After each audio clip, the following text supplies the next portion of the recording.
Ladies and gentlemen, welcome back to the FireAlarm podcast. I'm Adam Al-Khatib, and today with me is a very special guest, Matthew Terry. Oh, well, hello. Thank you very much, Adam. Yes, I appreciate it. Thank you. I appreciate you taking time out of your day to come here and interview with me. It's not every day that I get an interviewee for my podcast, and people don't understand the hassle of, like, asking someone, hey, do you have time to just sit and chat? Which isn't a hassle, but, like, to get it recorded for a podcast format is... You know. It does. The logistics do take some time. They really do. For sure. But thanks for having me. Glad to be here. Absolutely. Thank you for being here.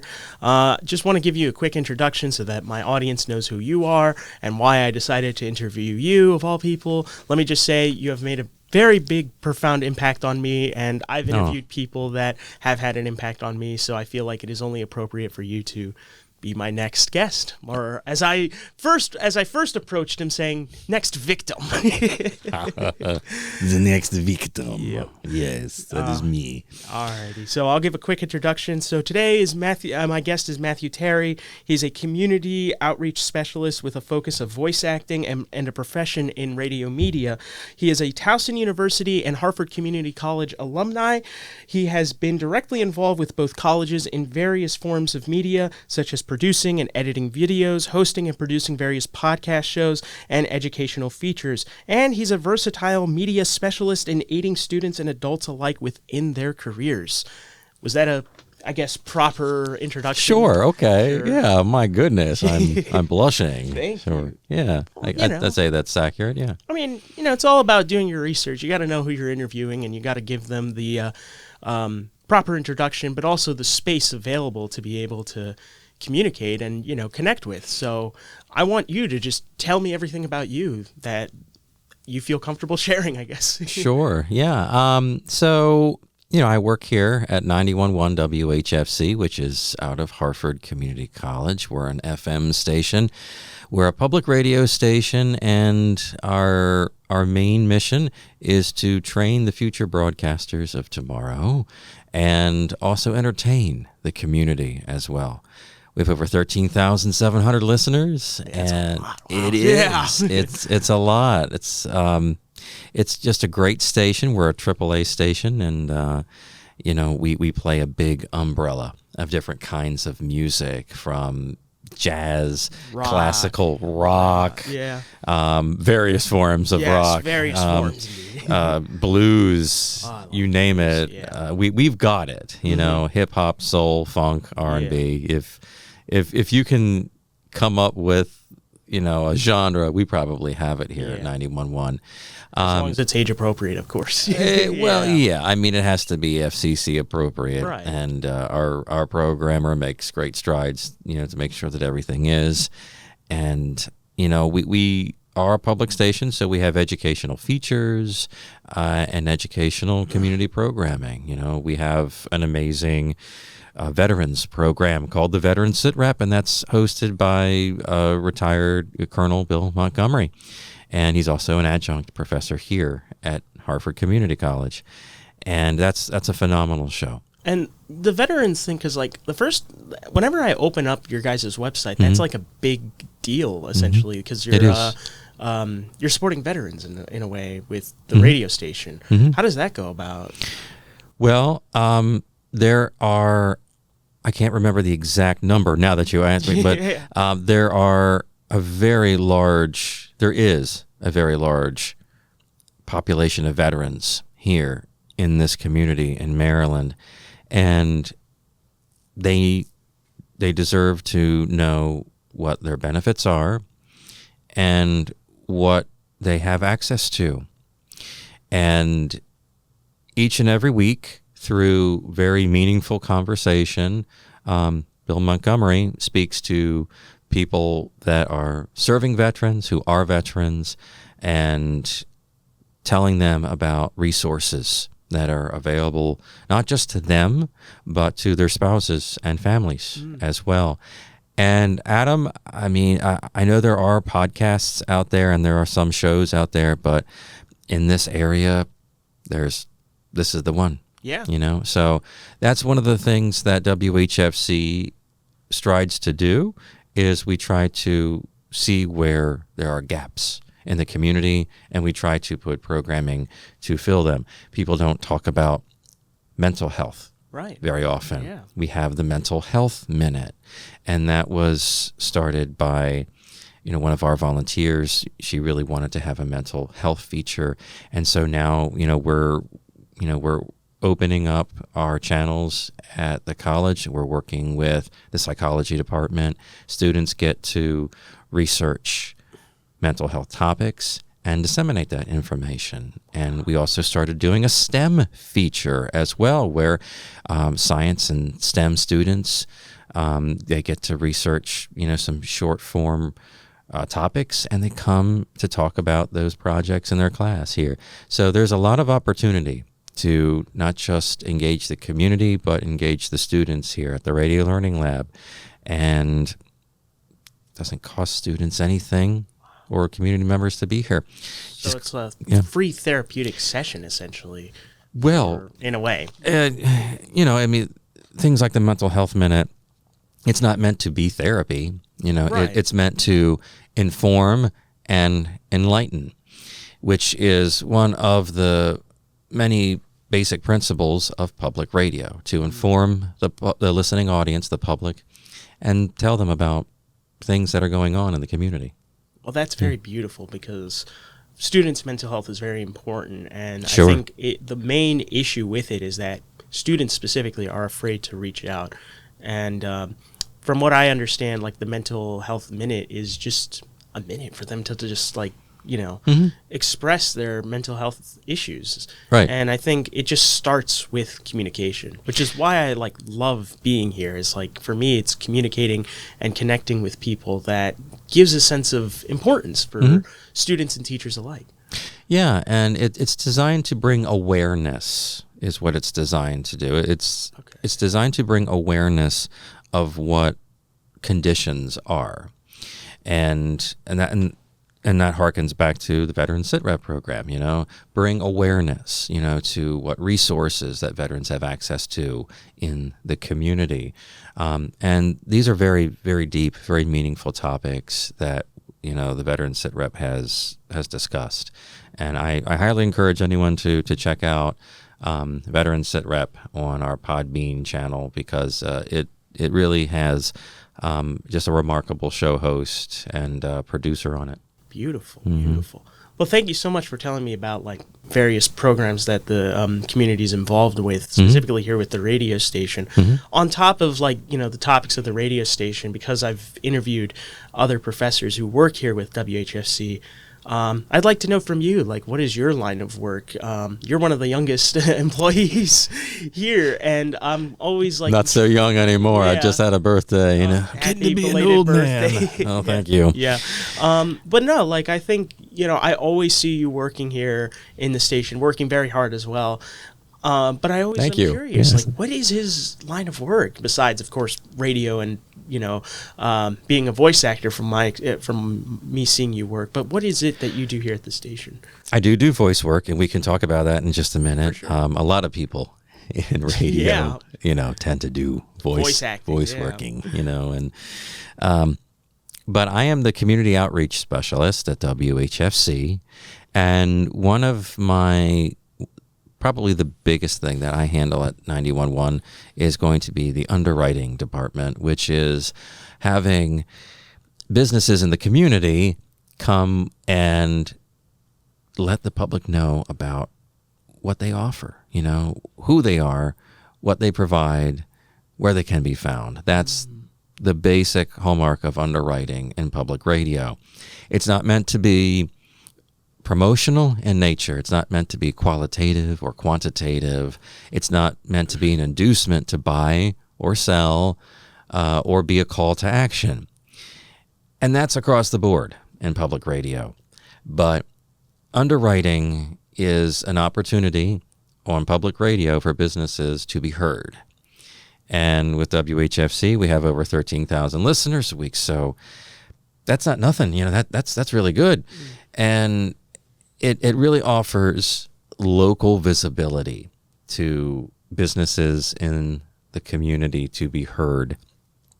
And it really does help me keep this place going. So, and that's one of the ways that we have been keeping the radio station in new equipment, like the equipment that we're using. I was going right to say, here. like, for those of you who noticed, there's used to be a table right here. There now used things are just things. different. Things are different. You know, we have new microphones. We have new roadcasters. You know, we're always expanding. We have a great radio station automation system now that's an industry standard for the students to learn on. That's what we're about. You know, I'm about community, building relationships with people out there and building partnerships and to help get their business heard out there. Right. And, you know, it requires some education. You know, people sometimes want to rush in and say things, you know, it's like, well, hang on, you know, can't say that. Yeah. But people do, they understand, they get it. And, you know, it's structured in such a way where these messages, they inform you about the businesses in your area. They open the door. They let you have your own human agency to walk through it. That's the idea of underwriting. It's not meant to be pushy or cajole people into buying a product. It's to inform a learned audience about who you are and what your services are. And, you know. Yeah, and some of your businesses, I think, the most notable one, and mainly I know this because of your voice, Vagabond. You guys do. Vagabond. We do. We have a lot of great sponsors here at the radio station. Vagabond Sandwich Company is one of them. Yeah. Visiting Angels is another. The Newberry Bakery and Cafe, that one, yummy. You know, that's great. Yeah.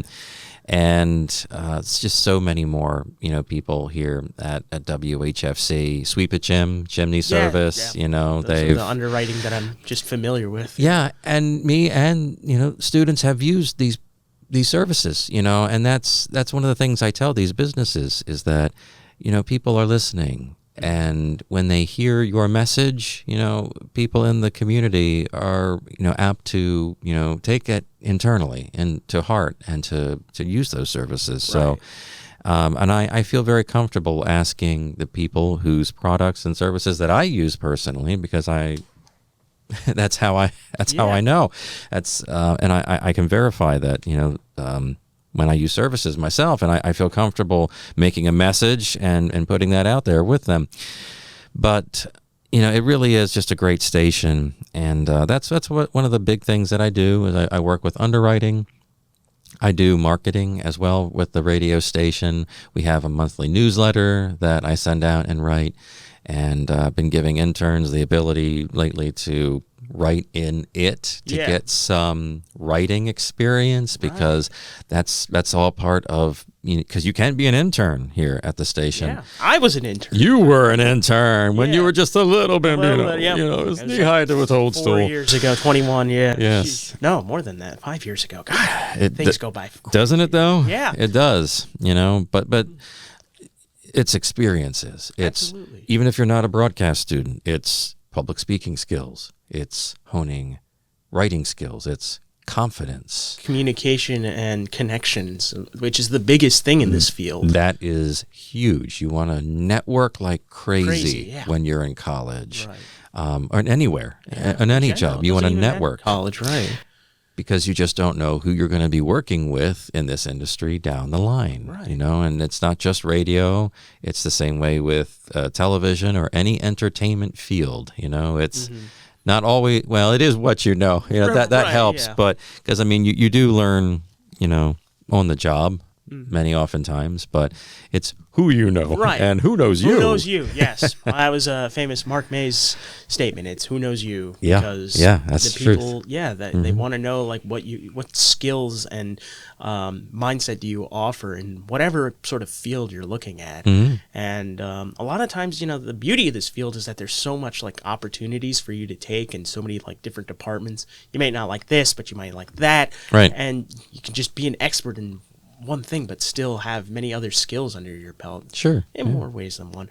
But speaking of, like, interns, I think this is going to get a bit personal here because my internship was here. I mean, they basically said you got to take an internship to graduate. Yeah, you and need I'm those. like, yeah, I mean, I've built a family and a connection here, but specifically with like internships, because part of the reason why I started this whole thing was because of you. You know, I'll never forget the day me and Riley, My goodness, you basically said, "All right, guys, you got to make a 3-part podcast together," and just the days of me and Riley just like thinking about the themes, the kind of topics we want to talk about, and how we want to establish the podcast.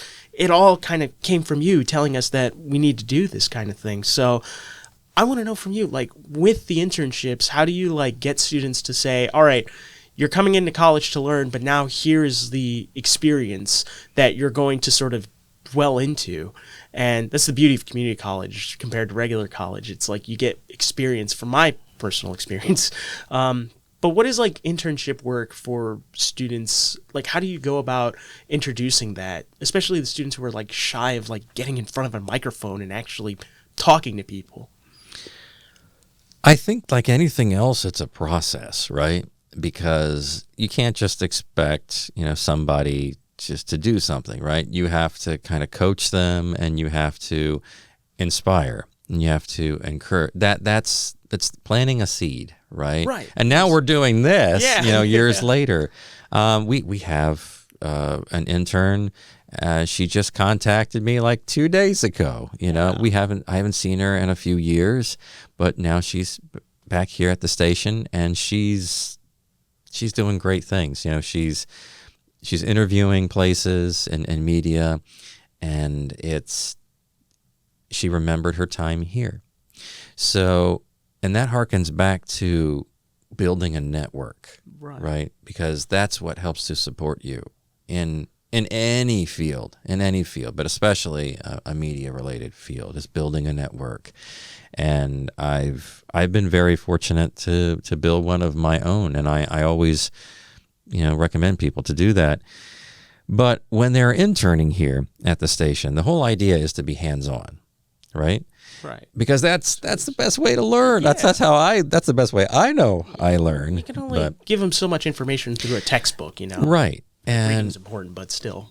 So the radio station is very hands-on. It's tactile. And honestly, that's one of the best ways to learn is by doing. Mm-hmm. And, when you're adjusting your microphone or you're adjusting the fader on the board, it makes that one-to-one connection from, touch to brain cell, and it helps to solidify things. And like the radio station, it becomes automatic in a way. Yeah. But it's a process, it doesn't happen in one day. You start out sounding horrible at first, and then, you develop. And then you start doing exactly what it is that we're doing here now.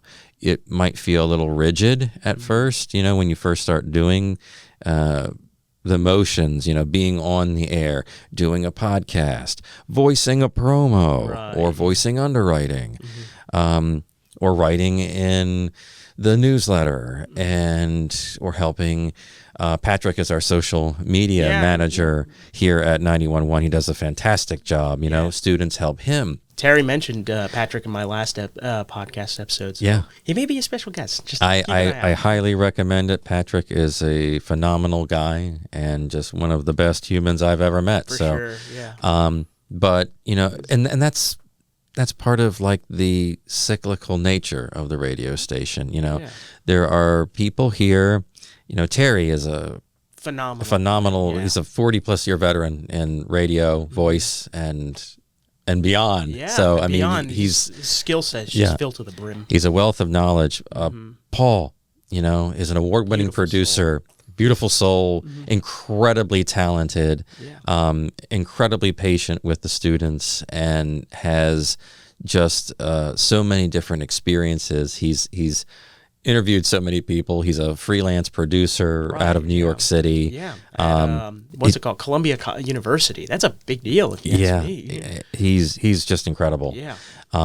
Patrick knows just so much about social media, how to attract people's attention, and I handle incoming finance and money, and I do voiceover too. So we're always, if one person needs help with something, there's different people that can help turn the wheel. Right.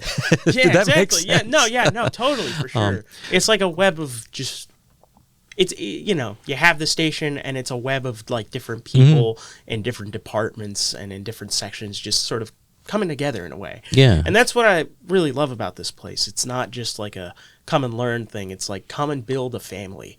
Yeah. And the beauty of it is really just being able to be yourself on the air and just on media per se.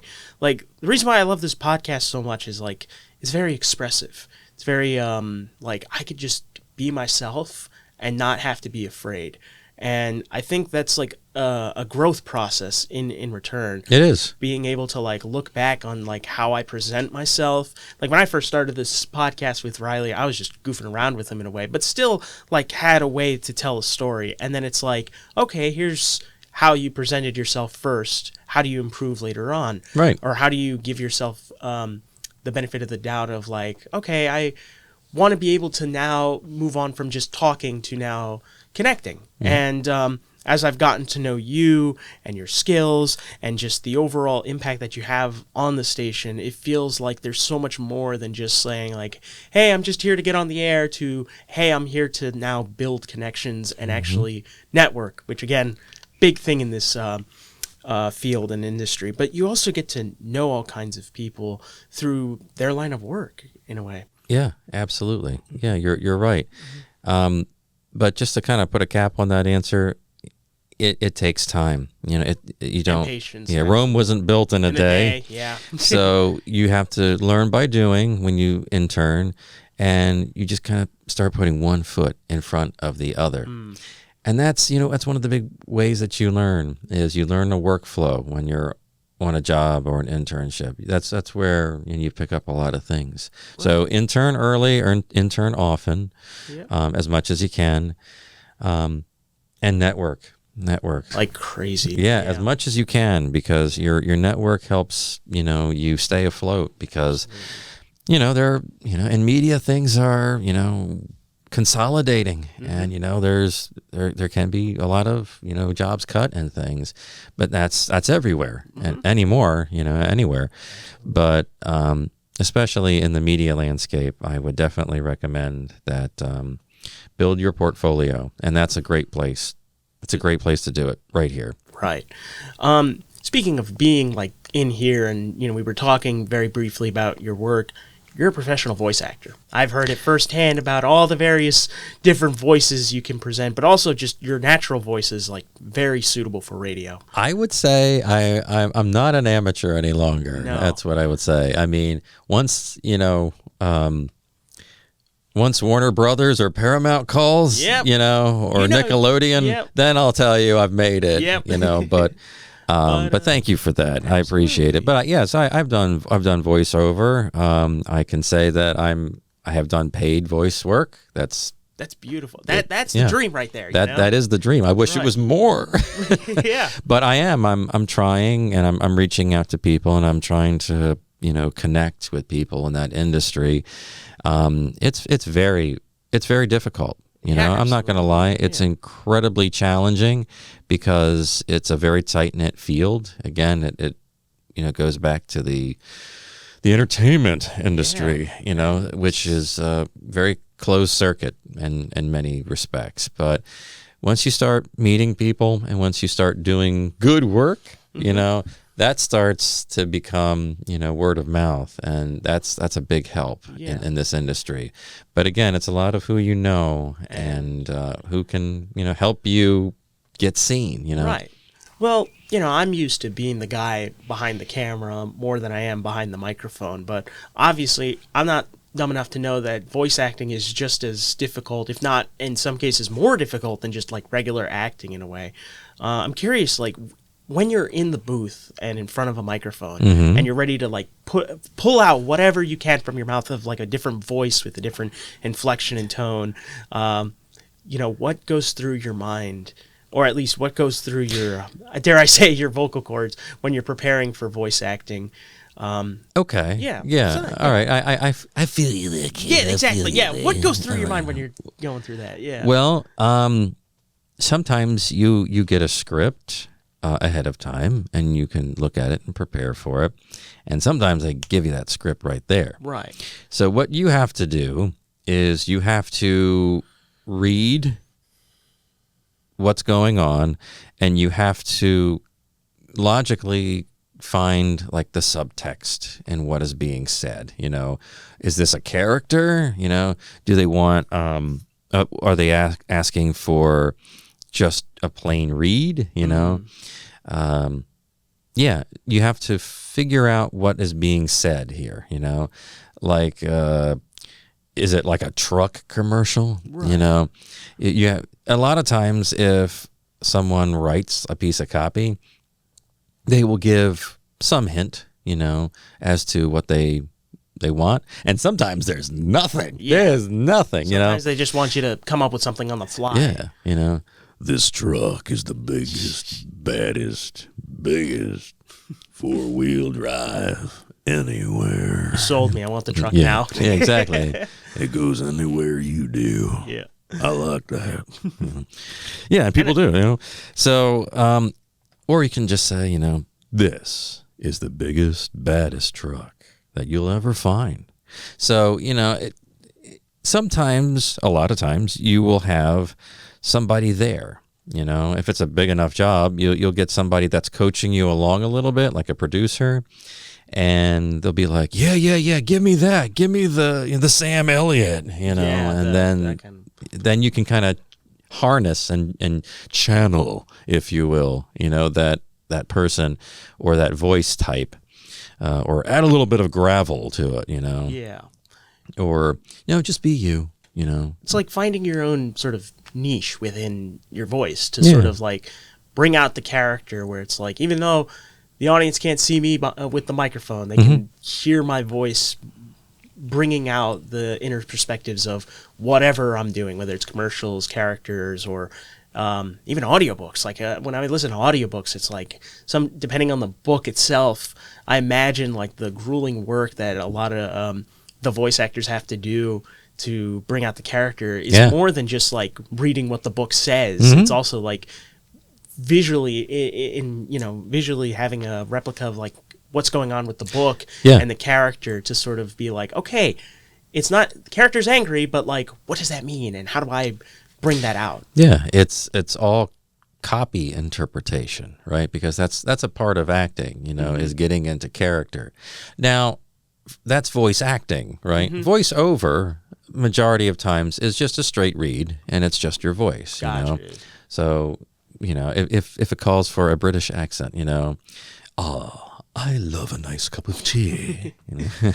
Actually, wait, but now that I think about it, let me, you know, it depends on what part of you know, England I guess you're from, but you know, a refreshing spot of tea. There you go. There you are. Yes, jolly good show. Yes, jolly good show indeed. Yes, the best tea in all of Britain. Yeah, you know? I imagine like voice acting is a very it's very complex. You're using a lot of muscles. You're using a lot of inflection and things like that. I once read about a guy who had to play a screaming character, and people think, oh, he's just yelling into the mic. No, I have to like pull out like muscles, like my diaphragm, to like let out that inner scream. Yeah. Have you ever had to do something like that in a way? Maybe not scream, but just like use all of your body and might to like bring out a voice. Yeah, I mean, it again, it just depends on the character. You know, right. I mean, you know, if you're talking about, you know, that kind of thing, you know, a giggly Joker type character. Joker. I was like, hey, more camels in the room, everyone. Yeah, I mean, it depends on, you know, if it's a character or what is it. You know, I mean, it's copy interpretation. You know, right. Some voiceovers just, they want you, and they just want your genuine voice, right? You know, and that's a lot of voiceover work. You know, voice acting is when, you know, you have to act and be something else. You know, those are the fun things. Those are the juicy things. Those are the closely guarded things. But I've done majority is just, voice over, just where it's me. I've had a couple of opportunities, to try to voice indie games and things like that, and that's beautiful there. Oh, it's fun. Yeah, it was some helicopter game, where helicopters were like, attacking each other. So it was like, in fact, yeah. I mean, I wish there was more of that stuff. I really, because that's the fun stuff. Yeah, that's where you're like going wild at it. I guess. Once Microsoft Studios, calls and says, "Hey, we want you to be the next voice of our video game," and then hey, you've made it. Until then, I keep scrounging and trying to see what I can find. Right. When you're still relatively fresh, in the voice world, and I'm still relatively fresh. Mm-hmm. I mean, I've done it for about. I would say I've done it for like the last 10 years. Wow. Beautiful. So, but it's a lot of experience to keep under your belt. It is, but it's still, as voice goes, it's it's still relatively young, I guess, in that field. Yeah. But some of the cartoons I tend to watch, it's like, why are those voices so familiar? And then I grow up and I'm like, oh, it's that. They voiced my childhood cartoon and they're still voice acting. That's crazy. Yeah. Oh, yeah. The people who voiced the American version of the Pokemon cartoon, they did it for years. And they're still, some of them are still going, I think they are, but hey, if you land a good gig, hey, you're at it. And it's crazy because now that you're telling me, I didn't know there was like such a big difference between voice over and then like voice acting. And now that you mention it, I get it. It's like voice acting, you're putting yourself in a different character's position for like cartoons or whatever, or books. And then there's voiceover where you're like narrating in like, I guess, the present moment with a lot with whatever you're reading, script to paper to screen. And I guess what I'm curious about, now that I mention it, I guess one of the biggest voiceover roles that I've seen you in is Just Another Day. Yeah. Which, for those of you who don't know, look it up. It's one of those school shooting awareness videos that has like over 14, last I checked, it was like 14 million views on YouTube. And I remember as a kid kind of going down a rabbit hole, like, I'm not going to get into which school shooting specific, but when school shootings were big, I was very nervous, curious, and, cautious about like what precautions to take when school shootings are going to happen, and what do you do in preparation. And of course, Just Another Day showed up on my YouTube feed, and if you were to tell, I believe I was like 13, 14-year-old me, that I'd be meeting the voice actor, which is you, for Just Another Day, I wouldn't believe it. So it's a very unique video because I've also known the writer, Mark May, and the director, Joseph Kramer. They were both professors of mine from Towson University. But to sit in a room with you, the voice actor of that video, it's astonishing. But I'm genuinely curious, as well as my audience being curious, what was that process like for you, being told to voice over a very serious topic, but also to inform students of the precautions needed to take when, God forbid, a school shooting occurs. Right. Obviously, the general rule is run, hide, or fight. But in the video, I believe it was avoid, deny, and defend. Defend. Yes, that was the third rule. Right. What was that process like for you to be, voice overing that kind of topic? Well, it was it was my honor to be able to be the voice on that video. And, it's a very heavy topic, and it's an incredibly serious topic. So as a voiceover professional, you give it all of your seriousness that it deserves, and you do your absolute best. And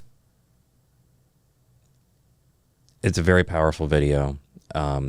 Again, I think that the process is that you put yourself into that narrator type headspace, and I wanted to be, when I approached it, I wanted to be not authoritative, but very purposeful, so I did have, defend, deny, escape, You know, I wasn't trying to be a character at all in there. I was using my own voice, but I was putting seriousness into my voice because it's a very serious topic.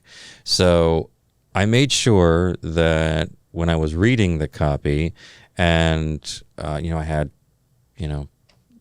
our producer and everything in there with me in the room when we did it, that I made sure that when I emphasized words, I put gravity to them and put weight, because again, very serious topic, very important topic to be aware of your surroundings and what you need to be prepared for, in an event like that, which unfortunately does happen around the world. And not only does it happen, but most students, especially, like, they don't think it will happen to them until it does. Mm-hmm. And I think what was very unique about that video is it gave me insight where, obviously don't wake up every day fearing a school shooting, but knowing the precautions and the steps necessary Mm-hmm. to take in case of that scenario is Right. important for all people alike on campuses, school Mm-hmm. grounds.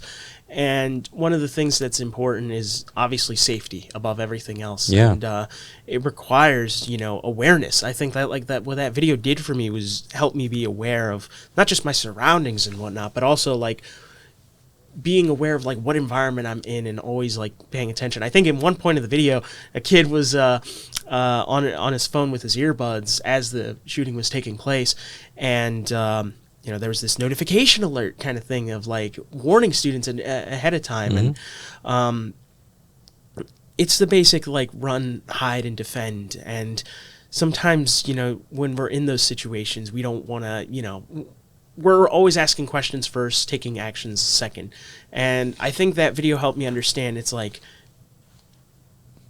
your safety is the number one priority above everything else. Sure, absolutely. And trying to get, with everything sort of going on, it is always important to take care of ourselves. And I think this video was just eye-opening for me to help me understand that even though I feel like I'm in a good environment and surrounded by good people, you never know what is gonna happen.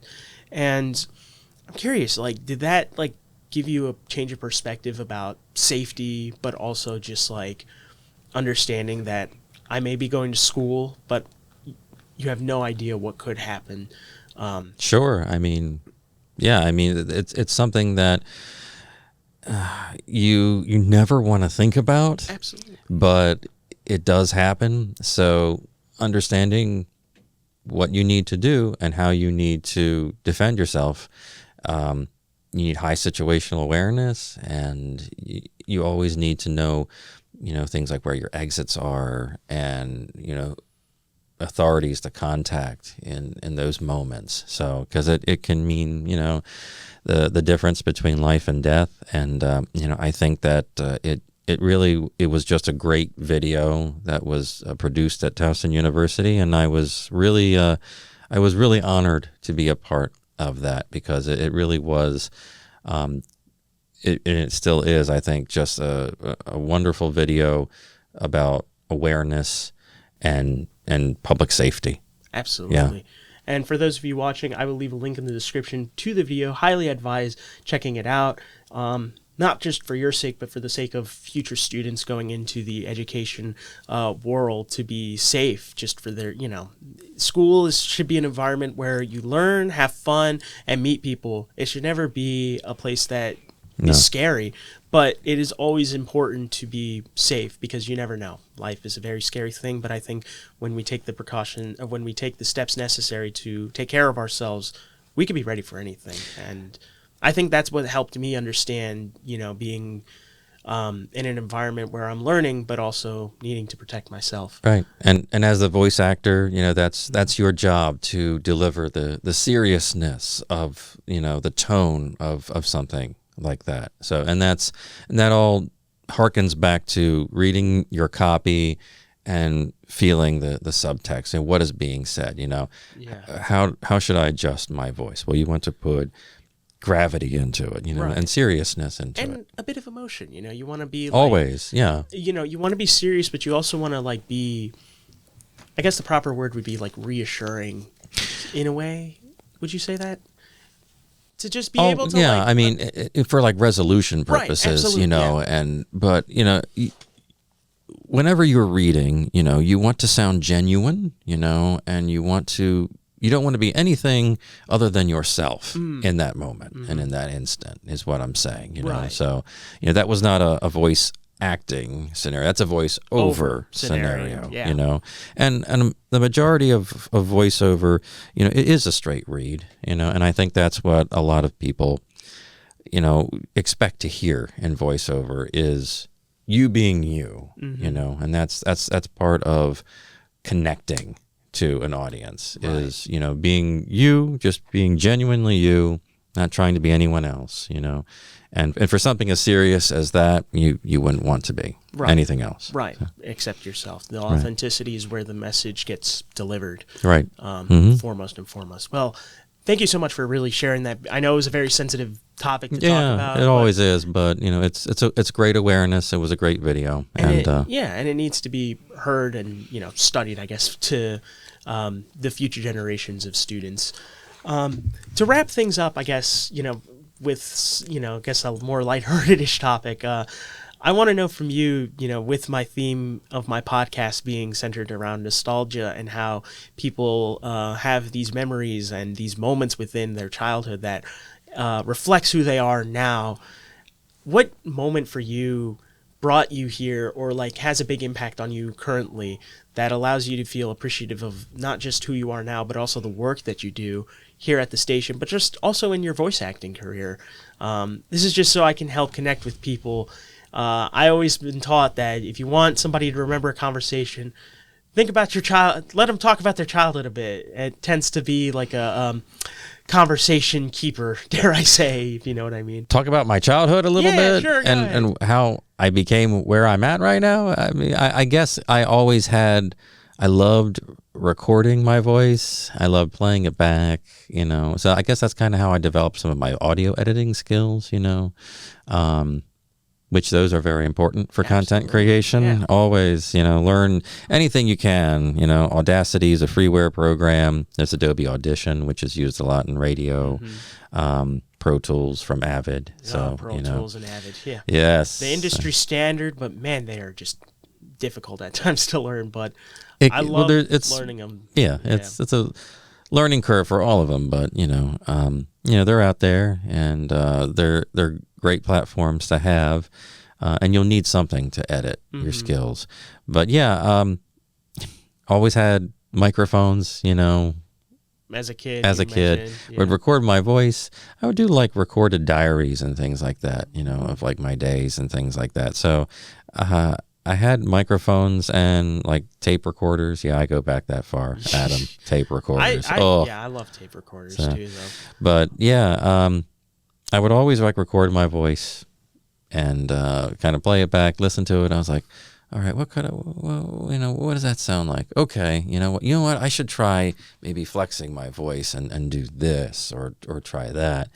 And to this day, I still do it. I would say about maybe twice a week. I try twice a week to read a piece of copy and to keep those skills honed. So I always would record my voice, and I would try to put weird effects and things like that on it. So that kind of generated, I guess, some of my love for audio, for content creation, and for radio in general. And radio was always a part of my college career back in the day. We won't say how long ago that was, but I loved college radio. I'm a product of college radio, and now I work at a college station, college radio station. So it's great.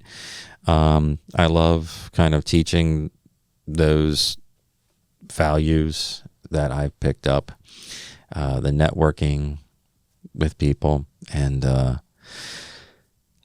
I mean that's just kind of me, I guess, from a young age to think about how. And I did theater throughout like high school and in college. Yeah. So I mean, I do strongly recommend that if you are going to do voiceover, that you do take some courses, okay, in like physical acting in a way, in theater improvisation, because it gets the skills loose, and We have a wonderful theater program here at Hartford Community College, Yeah. and I think when I was here, they were doing Oedipus Rex as like their newest show. okay, And I was interested of that, like how that story went about. But it was a very beautiful play. I will remember. oh yeah, Yeah. yeah. Love Ben Fissler, really Yes. great guy, extremely talented actor, wonderful guy. And I get Ben in here to do some things for the station. Yeah. I got to actually soon, by the way, but great guy, very talented, and yeah, I do recommend taking theater courses. I recommend being involved in your public radio station because it helps you come out of your shell, and it helps. Who doesn't need more public speaking skills Right. in today's age? You know, that's what employers, no matter if you're going into media or some other field, that's what they want to see. Is they want to see how well do you communicate, and are you a person? And if you're very introverted and very shy, like I used to be when I was little, I believe we all were in some way, shape, or form. I believe we all were too. Radio, and especially college radio, that's a really great place to be, to foster that confidence, to have conversations with people like you and I are doing now. Yeah. Yeah. And what a unique conversations we always tend to have. Yes, And, always. it is really just a great way to just connect with students, check in on them, but obviously help them grow. Yeah. Like the amount of, like, when I look back on like how I was going out of high school and contemplating like what am I going to do for the rest of my life, I know what I want to do, but do I have the skills and capabilities to do that? And coming here, meeting Paul for the very first time, and then getting to know you, and then getting to know Terry and Patrick, you know, it's helped me not only grow as a person but connect as a person, knowing that there are other people just like me with the same interests and values, that we can find appreciation with our work and collaboration with our work to be able to just grow. And I think that's the essence of not just this radio station, but just the people involved that help students become the best versions of themselves. So from the bottom of my heart, thank you literally for everything. Geez. Of course, thank you for giving me the opportunity to just do this podcast and just grow with it. And my hope is to keep growing and keep doing it for as long as I physically can. Because it's helped me grow out of my shell, as you just said, but it's helped me understand what I'm capable of and what I want to do moving forward. So really, thank you for everything. Hey, buddy. We're glad to have you here at WHFC. Thank you so Thanks much. for the opportunity. Love being on your show. Absolutely. Thank you all so much for listening. This has been Adam Alcatee with the Fire Alarm. Have a great day, everyone.